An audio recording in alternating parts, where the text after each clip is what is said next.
and called out 3,000 Defence Force reservists to help state authorities.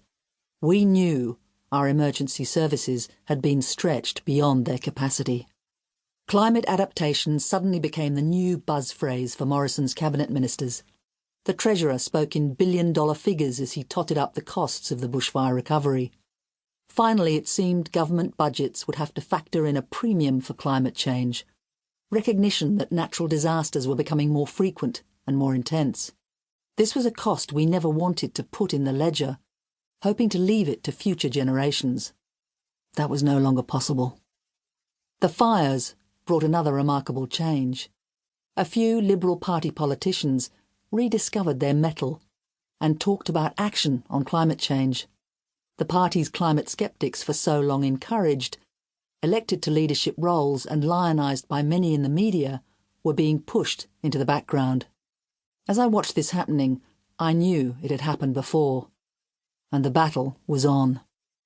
The idea for this book began 15 years ago, after I'd finished up a stint as a foreign correspondent in Washington, D.C.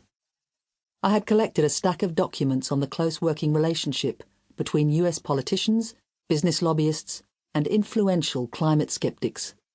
The documents sat in bound folders on my bookshelf, but every so often I found myself rereading them as I reported on the bitterly divisive politics of climate change in Australia.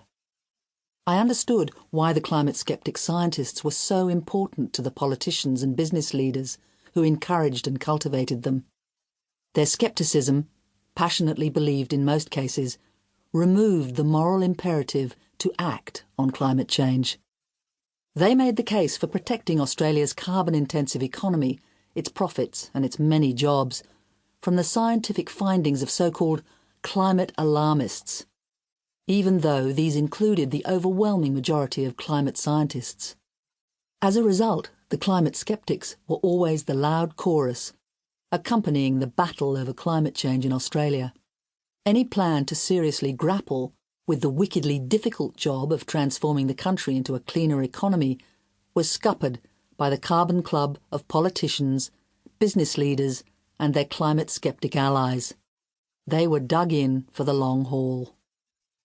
The battle is still in full swing, but the stakes today are so much higher. The economic shock caused by the COVID-19 pandemic has made the task of addressing climate change that much harder, especially in Australia. The profits and the jobs from the carbon-heavy industries remain the backbone of many communities. Seriously cutting Australia's greenhouse gas emissions, climate mitigation, is again bitterly contested. Yet the risks to Australia from rising global emissions are impossible to ignore. Global temperatures are on track to hit well over 3 degrees Celsius of warming by the end of the century, with devastating consequences. By the start of this decade, world leaders were supposed to get serious about trying to limit the rise to a 1.5 degree Celsius threshold. Australia's political leaders, Liberal, National and Labour, are painfully aware the battle over climate change is not for the faint-hearted.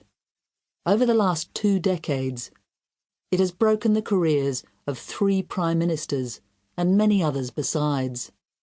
This book is the story of that long battle. We need to know it because we are still trapped in it. Chapter 1. Hearts and Minds. When Simon McRae arrived at Canberra's National Convention Centre, he was pumped. Dressed in a smart suit with shoes to match, he could have passed for any other conference delegate that day, except that he had a pair of handcuffs in his pocket and a secret button on his briefcase. Once inside, he mingled discreetly with a second delegate, carrying an identical black briefcase, who had arrived with him. A group of high-powered Americans began to make their way into the auditorium.